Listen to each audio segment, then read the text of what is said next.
Terima kasih pemirsa Anda masih bersama kami di Editorial Media Indonesia. Bang Eman, kita coba bertanya dulu Bang kepada Ketua Pukat UGM yang sudah terhubung lewat saluran telepon, Oce Madril. Bung Oce, selamat pagi. Selamat pagi, Bung Leo.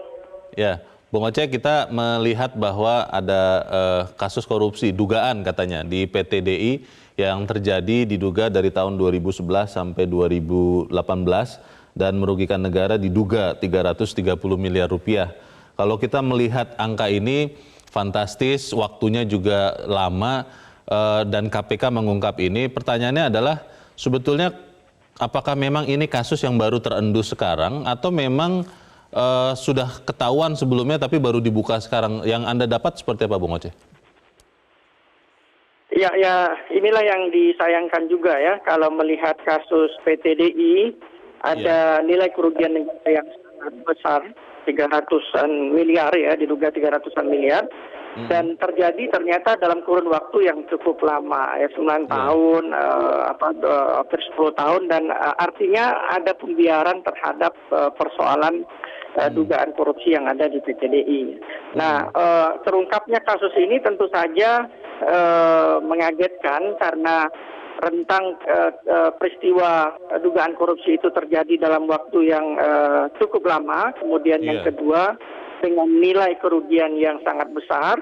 Dan ketiga, ternyata aktornya adalah aktor yang sangat penting di PT DI atau mereka yang memegang kunci kebijakan, ya, mantan direktur, kemudian ada petinggi-petinggi lainnya. Mungkin juga nanti kalau kasus ini dikembangkan akan ada petinggi-petinggi lain yang akan diusut oleh KPK begitu.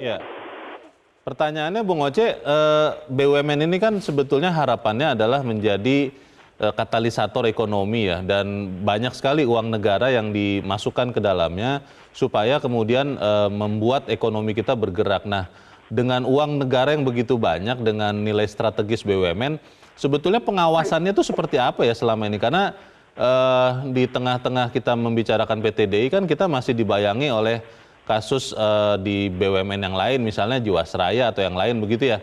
Nah, itu bagaimana pengawasan BUMN kok bisa dalam kasus PT DI sampai 7 tahun, 300 miliar lebih, itu bagaimana ya, Bung Oce? Ya, sebetulnya ada banyak juga BUMN yang lain yang sedang mengalami persoalan yang sama ya. Cek saja di pemberitaan, ada banyak juga mantan direktur utama yang sedang berperkara di KPK dan ditangkap tangan, ada yang berdasarkan case building ya seperti PT DI ini. Jadi memang kita melihat BUMN itu memang rentan terhadap korupsi karena dia mengelola uang atau keuangan negara yang cukup besar. Dia mengelola aset, dia mengelola misi negara, kebijakan-kebijakan tertentu yang dia lakukan itu dengan kekuasaan yang sangat besar. Kemudian juga dalam beberapa hal BUMN punya privilege juga. Artinya dari sisi besarnya nilai aset, nilai keuangan yang dikelola memang mereka sangat rentan. Nah, sekarang pertanyaannya tentu saja bagaimana pengawasan terhadap mereka. Karena kalau kita melihat kasus demi kasus, ini sepertinya pengawasan terhadap BUMN itu dari tahun ke tahun tidak terlalu berubah ya.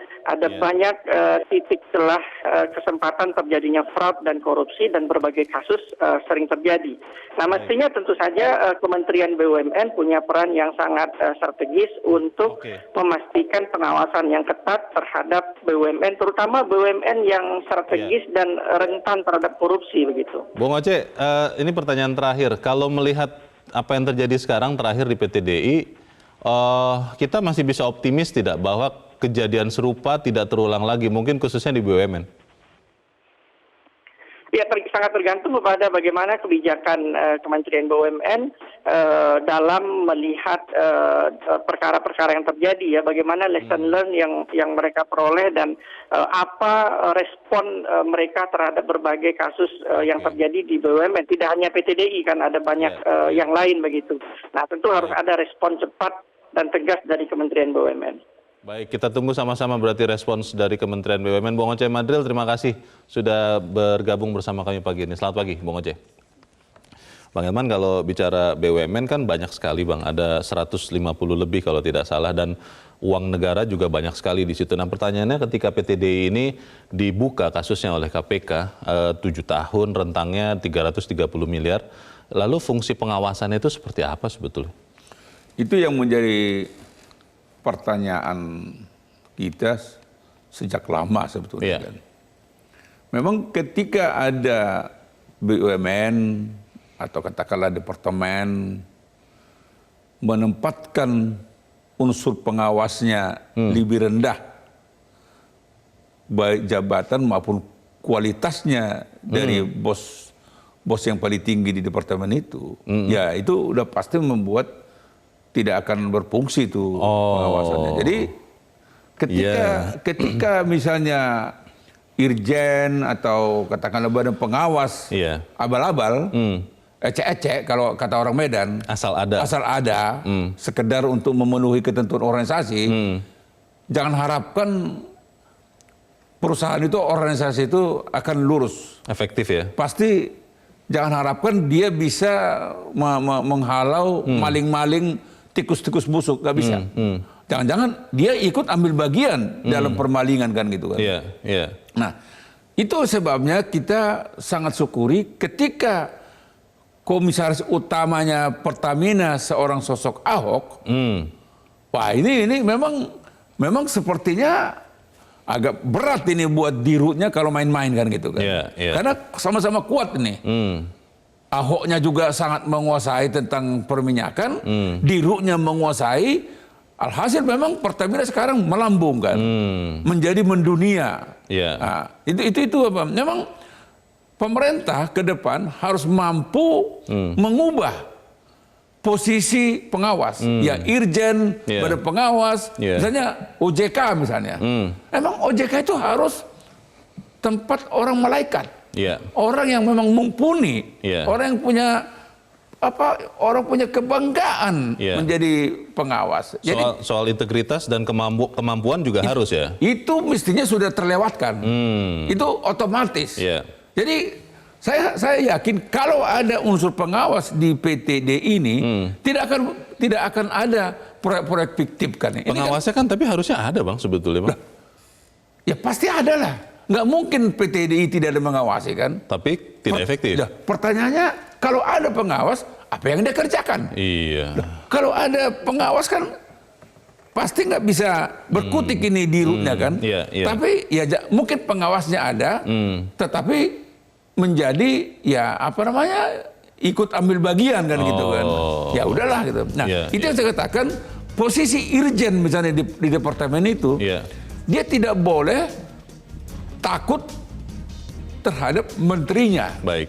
Itu. Kalau itu bisa kita ciptakan, saya yakin ke depan maling-maling itu akan punah. Kalau bicara BUMN, Bang Elman, PTD ini kan BUMN dan konon katanya ada stigma bahwa ketika di dalam BUMN itu area yang sama sekali susah untuk diterawang dari luar begitu. Nah pertanyaannya adalah apakah kasus ini di PTD ini akan berujung? Satu. Lalu yang kedua, tadi pertanyaan Bung Oce, apakah setelah ini ada langkah perbaikan nyata yang akan dilakukan Kementerian BUMN di BUMN? Kita akan bahas di bagian berikut dan pemirsa tetap bersama kami, Editorial Media Indonesia segera kembali.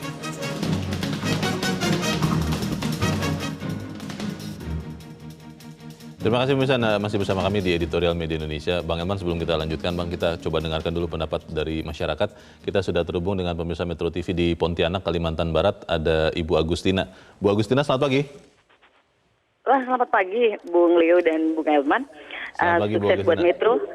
Ya, silakan Bu. Apresiasi Pak untuk KPK. Apresiasi untuk KPK ya, penangkapan pelaku korupsi kali ini untuk PTDI itu memang sudah saatnya ya, tidak lagi untuk apa sih, ibaratnya bahasa kita tidak santai-santai ya. Jadi BUMN itu kan perusahaan plat merah punya negara. Di situ uang rakyat ya. Jadi kapan lagi kalau Indonesia tidak sekarang untuk berbenah ya. Jadi korupsi ini sudah sampai ke akar itu, kalau tidak ditegakkan secara benar itu akan bahaya. Kita sudah tahu Pak, pejabat BUMN itu gajinya sudah fantastis ya. Jadi kalau sampai masih korupsi itu sebenarnya apa gitu yang ada di hati dan benaknya. Memang ilmu manajemen itu sudah mengajarkan Pak, decision maker untuk negara ini ya. Tetapkanlah orang-orang di BUMN ini yang the right man on the right place. Jadi tidak salah orang gitu Pak. Ya kita appreciate aja, seperti Pertamina udah ada Pak Ahok, kita bangga sekali tuh. Itu kita harus jujur berkata bahwa itu hebat. Sehingga yang lainnya, plat merah yang lain itu harus orang-orang tangguh seperti itu.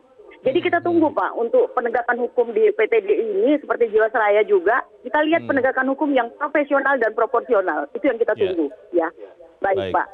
Terima kasih Ibu Agustina di Pontianak, Kalimantan Barat. Selamat pagi Bu. Di belakang Ibu Agustina ada Pak Vence di Manado, Sulawesi Utara. Pak Vence, selamat pagi. Selamat pagi Bung Leo, selamat pagi Bung Elman, Horas. Horas, selamat pagi Pak Vence. Silakan Pak, pendapat Anda Pak.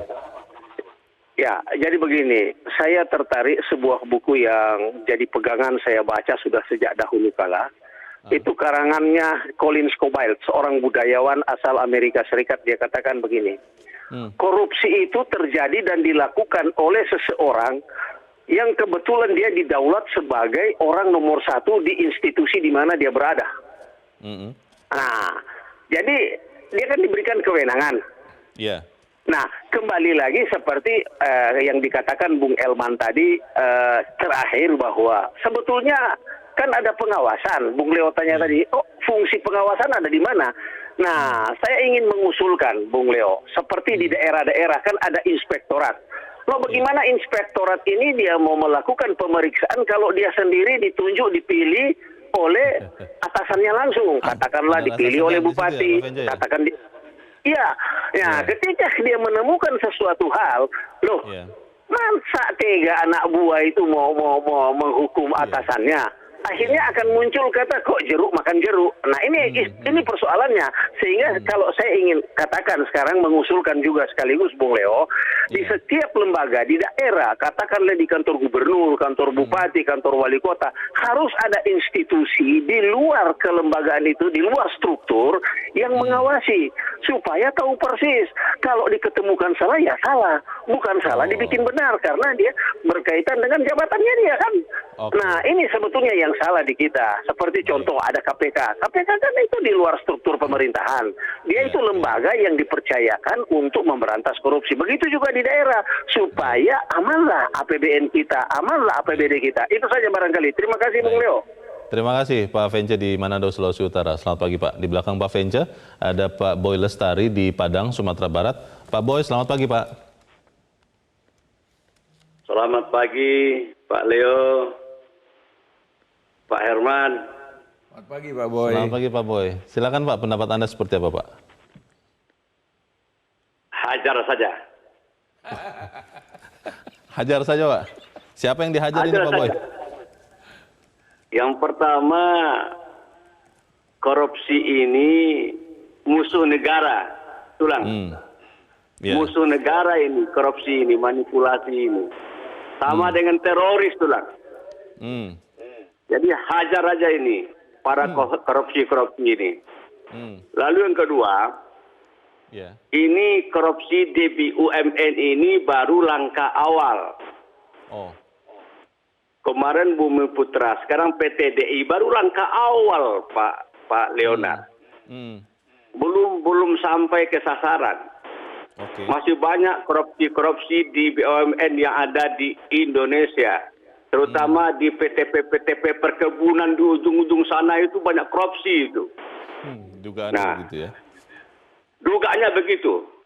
Nah, kita berharap kepada Bapak Presiden Republik Indonesia yang terhormat Bapak Insinyur Haji Joko Widodo. Mungkin beliau mendengar saya sekarang ini.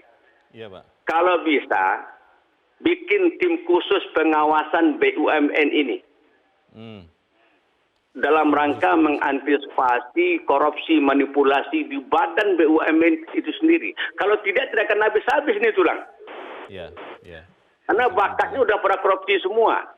Nah mudah-mudahan Pak Jokowi mendengar saya ini, bentuk tim khusus untuk mengawal BUMN ini tidak korupsi lagi. Seperti itu Pak Leonard, Pak Elman. Baik. Terima kasih Pak Boy Lestari di Padang, Sumatera Barat untuk pendapat Anda. Selamat pagi Pak. Ini para pemirsa sangat mendukung Bang Elman dan ada beberapa usulan. Tapi pertanyaannya adalah begini, kalau di kementerian tadi Abang sudah katakan ada Inspektorat Jenderal begitu ya. kalau di BUMN ini kan sebenarnya harusnya sudah ada ya fungsi pengawasan itu, Bang? Ya kalau saya pasti harus sama kan, harus sama kebutuhannya kan. Iya, iya. Setiap ada unit ya mesti ada Pengawasan. Nggak mungkin situ ada uang negara nggak ada pengawasi. Betul. Kan. Jadi saya kasih contoh lagi ya, padanan dari Pertamina ini dulu juga ada waktu Kementerian Agama. Irjennya Pak Yasin, bekas wakil ketua KPK, langsung terbongkar itu kan, menterinya kena kan, betul. Jadi maksud saya memang ketika posisi seorang irjen itu kuat dan dia orang katakanlah tanda kutip independen, bawahan secara organisasi, tapi pada dasarnya dia tidak bagian daripada menterinya, pasti aktif kan, pasti lancar itu pengawasannya kan. Tapi kalau seperti yang dikatakan oleh Pak PJ tadi, kalau menempatkan posisi inspektur wilayah di kabupaten, kota, provinsi, di daerah, ada anak buah gubernur, pasti akan ada segan. Ya bukannya segan, takut. Kalau macam-macam ganti, ganti. Oh, malah langsung diganti. Jadi kalau nggak cocok, ganti kan? Kenapa tidak cocok? Karena inspekturnya mulai melakukan pengawasan. Maksudnya pengawasan itu harus diam aja. Dikondisikan lah. Dia baru berprestasi katanya kan. Cocok ini. Kalau bisa seumur hidup dia di situ. Kalau budaya seperti ini tidak diubah, Bung Leo, jangan harapkan bisa kita menjadi lebih baik. Menghalau ini. Pertanyaannya itu, Bang, apakah kemudian kasus di PTDI ini yang sekarang sedang kita bahas, yang pertama akan berujung dengan sesuatu yang menegakkan keadilan? Apakah memang hanya nama-nama yang sudah dijadikan tersangka itu saja yang terlibat? Karena kalau dipikir 7 tahun segitu lamanya kan, ya masa hanya orang-orang itu saja? Itu yang pertama. Lalu yang kedua, apakah setelah kejadian ini ada langkah perbaikan yang dilakukan? Ya, logikanya 7 tahun praktek korupsi itu berlangsung, tidak mungkin pelakunya hanya 1-2 orang kan. Iya, dan hanya di BUMN itu saja misalnya. Ini kan udah pasti beranak pinak. Jadi kalau istilahnya Pak Boy Lestari tadi kan, ini kan musuh-musuh negara kan. Betul. Kalau saya mengatakan ini kan maling kan. Maling tikus busuk sebetulnya ini kan. Jadi sebetulnya kesalahan pemerintah juga. Korupsi itu, koruptor itu dibilang korupsi kan gitu kan. Karena istilahnya jadi seakan-akan nggak apa-apa, tertuduh maling gitu aja. Nah, jadi kalau pertanyaannya seperti itu, Leo, tergantung keseriusan daripada Kementerian BUMN, keseriusan pada Presiden. Kalau memang hanya untuk menangkap 2 orang, ya pasti 2 orang. Kalau disetting untuk 2 orang, tapi kalau ini kan pasti banyak instansi yang kebagian kan. Di bagian berikut kita akan cari tahu, Bang, bagaimana kita bisa membantu supaya orang-orang yang harusnya serius tetap serius, tapi kita harus jeda dahulu dan pemirsa tetap bersama kami. Editorial Media Indonesia segera kembali. Terima kasih pemirsa, Anda masih bersama kami. Kita di bagian akhir dari diskusi kita pagi ini. Bang Eman, kalau ada pepatah mengatakan bahwa keledai masuk ke lubang yang sama lebih dari 1 kali. Nah, kalau kemudian kita belajar dari kasus di PTDI ini, kita kan berharap bahwa korupsi serupa yang di kemudian hari tidak terjadi lagi di PTDI ataupun BUMN lain. Nah, tapi pertanyaan itu menjadi pertanyaan besar karena jangan-jangan tidak lama lagi setelah kita bicarakan ini, ada lagi terbuka lagi di BUMN yang lain. Ini bagaimana, Bang?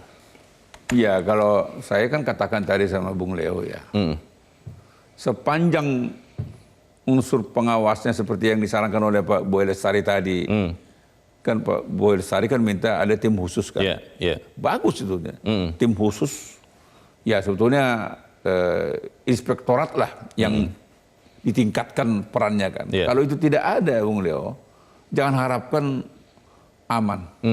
Jadi selamanya akan beranak pinak ini para maling-maling ini. Walaupun nanti berganti pengurusnya, berganti direkturnya, bisa jadi terjadi lagi. Ya berganti, ya arisan aja nih.